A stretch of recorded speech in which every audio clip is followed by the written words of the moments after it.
سب topic 6.2 6 ابواب کی خاصیات۔ عزیز طلباء و طالبات، جیسا کہ آپ پڑھ چکے ہیں کہ عین کلمہ کی حرکت تبدیل ہونے سے ثلاثی مجرد کے 6 ابواب بنتے ہیں۔ ماضی میں عین کلمہ کی حرکت دیکھیں فعل فاعل فاعل، مضارع میں عین کلمہ کی حرکت کی تبدیلی یفعل یفعل یفعل۔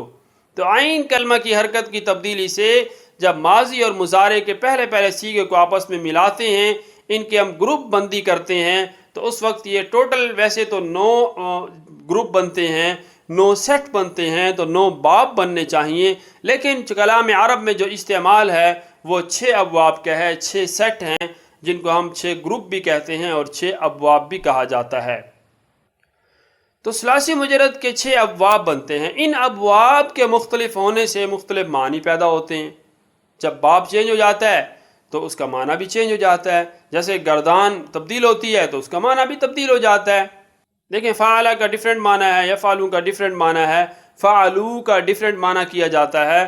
تو جیسے الفاظ تبدیل ہوتے ہیں معنی کے اندر بھی تبدیلی آتی چلی جاتی ہے۔ تو اسی طرح ابواب میں جب ان کی حرکت کی تبدیلی سے باب تبدیل ہو جاتا ہے تو ان میں بھی معانی کی تبدیلی پائی جاتی ہے، کیونکہ آسان سی بات ہے کہ اختلاف لفظی سے اختلاف معانی پیدا ہو جاتا ہے۔ جب لفظوں میں اختلاف ہوگا تو معانی کے اندر بھی اختلاف پیدا ہو جائے گا۔ مندرجہ ذیل افعال پر غور کریں۔ ینزلو وہ اترتا ہے، یکسرو وہ توڑتا ہے، یجلسو وہ بیٹھتا ہے، یضربو وہ مارتا ہے۔ دیکھیں ان الفاظ پر غور کرنے سے معلوم ہوتا ہے کہ ان کے اصل معانی میں تو فرق ہے، اصل معانی میں تبدیلی ہے، ڈیفرنٹ ہے۔ ینزلو کا معنی اترنا، یکسرو کا معنی توڑنا، یجلسو کا معنی بیٹھتا ہے، یضربو کا معنی مارتا ہے۔ اصل معانی کے اندر ایک فرق پایا جا رہا ہے، مگر ایک بات ان کے اندر مشترک ہے، ایک جیسی ہے۔ ایک بات ان تمام الفاظ میں ایسی ہے جو سب میں پائی جا رہی ہے، مشترک ہے ان تمام کے درمیان، وہ یہ ہے کہ ان سب افعال میں اوپر سے نیچے کی طرف حرکت پائی جاتی ہے۔ ینزلو وہ اترتا ہے، یعنی اوپر سے نیچے کی طرف حرکت ہے۔ یکسرو توڑتا ہے، توڑنے کے لیے بھی اوپر سے نیچے کی طرف حرکت ہوتی ہے۔ یجلسو وہ بیٹھتا ہے، جب آدمی کھڑا ہوا ہو، کھڑے ہونے کے بعد وہ بیٹھ جائے تو اس کو کہتے ہیں یجلسو وہ بیٹھتا ہے، تو یہ بھی اوپر سے نیچے کی طرف حرکت ہے۔ ایک ہوتا ہے یقعدو، قعوداً بیٹھنا، لیکن اس میں یہ ہوتا ہے کہ ایک آدمی لیٹا ہوا ہے اور لیٹنے کے بعد جب آدمی اٹھ کر بیٹھتا ہے تو اس کو قعود کہتے ہیں، لیکن کھڑے ہونے کے بعد جب آدمی بیٹھتا ہے تو اس کو جلوس کہتے ہیں۔ تو یجلسو میں بھی بیسیکلی جو حرکت ہے وہ اوپر سے نیچے کی طرف ہے، آدمی کھڑا تھا اور اب بیٹھ گیا ہے۔ یضربو میں ایسے ہے جب بندہ پٹائی کرتا ہے کسی کی تو ہاتھ اوپر سے نیچے کی طرف مارتا ہے، تو وہ بھی جو ہے یعنی اوپر سے نیچے کی طرف حرکت ہے۔ تو یہ چیز ان تمام الفاظ میں قدر مشترک ہے کہ ان سب افعال میں اوپر سے نیچے کی طرف حرکت پائی جاتی ہے۔ اس حرکت کو حبوط کہتے ہیں اور اس مشترک بات کو خاصیت کہتے ہیں۔ دیکھیں یہ بات جو قدر مشترک ہے اسی کو خاصیت کہا جاتا ہے۔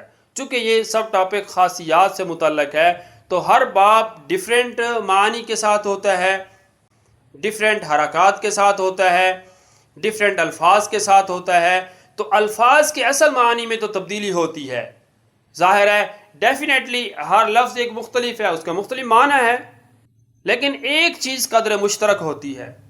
تو ان الفاظ میں جو بات مشترک ہے وہ یہ ہے کہ ان میں حبوط پایا جاتا ہے، یعنی اوپر سے نیچے کی طرف حرکت پائی جاتی ہے، اسی حرکت کا نام حبوط ہے، اس کو حبوط کہتے ہیں، اور اسی مشترک بات کو خاصیت کہتے ہیں۔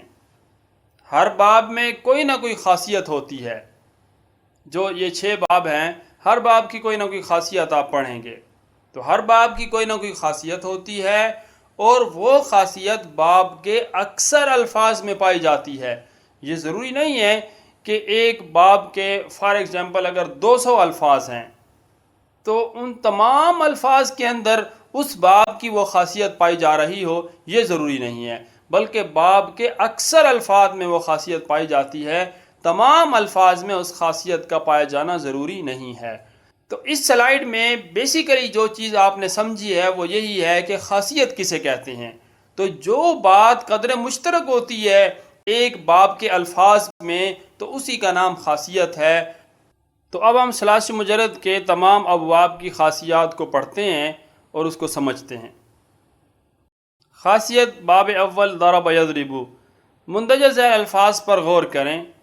ینزل یجلس. ینزل کا معنی ہے وہ اترتا ہے اور یجلس کا معنی ہے وہ بیٹھتا ہے. ان دو مثالوں پر غور کرنے سے معلوم ہوتا ہے ان کے اصل معنی میں تو فرق ہے، مگر ایک بات ان میں مشترک ہے، وہ یہ ہے کہ ان میں اوپر سے نیچے کی طرف حرکت پائی جاتی ہے. اس حرکت کو حبوط کہتے ہیں. یہ اس باب کی خاصیت ہے. جیسے کہ پچھلی سلائیڈ میں آپ نے سمجھا، مختصراً وہاں پہ بتا دیا گیا تھا کہ خاصیت کسے کہتے ہیں. تو مثال کے طور پر خاصیات میں سے حبوط کو وہاں ذکر کیا گیا تھا. تو اصل میں یہ حبوط جو ہے باب اول یعنی باب ضرب یضرب کی خاصیت ہے. غور کیجئے. رامانی زید فرمیتہ. رامانی زید، زید نے میرے ساتھ تیر اندازی کی. فرمیتہ، پس میں تیر اندازی میں اس پر غالب آ گیا. غور سے ان مثالوں کو دیکھیں اور ان کا ترجمہ بھی سنیں آپ غور سے. زید نے میرے ساتھ تیر اندازی کی، پس میں تیر اندازی میں اس پر غالب آ گیا. وعدنی زید فوعدتہ، زید نے مجھ سے وعدہ کیا، پس میں وعدہ پورا کرنے میں اس پر غالب آ گیا. ان دو مثالوں میں غور کرنے سے معلوم ہوتا ہے ان کے اصل معانی میں تو فرق ہے. رامانی زید فرمیتہ ڈفرینٹ معنی ہے، وعدنی زید فوعدتہ ڈفرینٹ معنی ہے. اصل معنی میں تو فرق ہے مگر ایک بات مشترک ہے یعنی غالب آنا. دیکھیں ظاہری طور پر غالب آنا یعنی غالب یغلب، غالب آنا، یہ اس مثال میں یہ لفظ نہیں پایا جا رہا. لیکن ٹرانسلیشن کرتے ہوئے جب آپ یعنی اس کا ترجمہ کرتے ہیں تو آپ کہتے ہیں فرمیتہ، میں اس پر تیر اندازی میں غالب آ گیا. فوعدتہ، میں وعدہ کرنے میں اس پر غالب آ گیا. تو یہ جو غالب آنے کا معنی ہے یہ ان دونوں ابواب میں قدر مشترک ہے، یہ بات مشترک ہے. تو اس کو مغالبہ کہتے ہیں. یہ اس باب کی دوسری خاصیت ہے. تو یہ بھی یعنی باب ضرب یضرب کی خاصیت ہے. تو ایک حبوط اور دوسری خاصیت مغالبہ. خاصیت باب دوم فتح یفتح. مندرجہ ذیل الفاظ پر غور کریں. منع، اس نے روکا. جحد، اس نے انکار کیا. ذہب، وہ گیا. سلخ، اس نے کھال کھینچی. نہض، وہ اٹھا. وضع، اس نے رکھا. مذکورہ الفاظ میں غور کرنے سے معلوم ہوتا ہے ان میں عین کلمہ یا لام کلمہ حروف حلقی میں سے ہے. حروف حلقی شش بود اے نور عین، حمزہ ہا، عین ہا، غین خا. تو یہ 6 حروف ہو گئے. حمزہ ہا، عین ہا، غین خا، یہ حروف حلقی ہیں جو حلق سے نکالتے ہیں، ان کو حروف حلقی کہا جاتا ہے. دیکھیں اب منع میں عین ہے، سلخ میں خا ہے، جحد میں ہا ہے، نہض میں ہا ہے، ذہب میں ہا ہے، وضع میں عین ہے. تو ان تمام الفاظ میں آپ دیکھیں کہ حروف حلقی پر عین کلمہ یا لام کلمہ حروف حلقی میں سے ہے. منع میں لام کلمہ، سلخ میں لام کلمہ، جحد میں عین کلمہ، نہض میں عین کلمہ. ان تمام میں یہ عین کلمہ میں، بعض میں لام کلمہ میں حروف حلقی پایا جا رہا ہے. یہ اس باب کی خاصیت ہے. یعنی اس باب کی خاصیت لفظی ہے، معنوی نہیں ہے. لفظی ہے کہ لفظوں کے اندر ہی پتہ چل جاتا ہے کہ اچھا کہ اس لفظ میں حروف حلقی پائے جا رہے ہیں. عین ممکن ہے کہ یہ باب فتح یفتح ہو، لیکن یہ شرط صرف صحیح کے لیے ہے. یعنی جو صحیح کے الفاظ ہیں جن میں نہ حمزہ ہو، نہ تضعیف ہو، نہ حرف علت ہو، ان کو صحیح کہتے ہیں.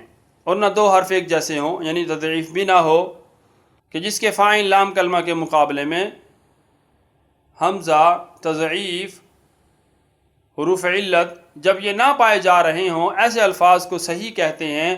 تو یہ جو خاصیت اس کا تعلق صرف حروف صحیح کے ساتھ ہے، صحیح کے الفاظ کے ساتھ ہے.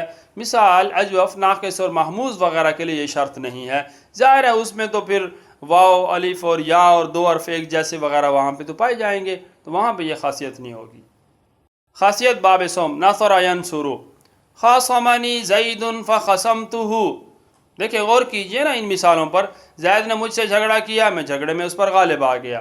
سابقنی زید فسبقتہ، زید نے مجھ سے دوڑ لگائی، بس میں دوڑ میں اس پر غالب آ گیا۔ ان دو مثالوں میں غور کرنے سے معلوم ہوتا ہے ان کے اصل معانی میں تو فرق ہے، جھگڑا کرنا، دوڑ لگانا ڈیفرنٹ معنی ہے، لیکن ایک بات مشترک ہے، یعنی غالب آنا، اس کو مغالبہ کہتے ہیں، یہ اس باب کی خاصیت ہے۔ تو گویا کہ مغالبہ باب نصر ینصر کی بھی خاصیت ہے، جیسا کہ یہ باب ضرب یضرب کی خاصیت تھی۔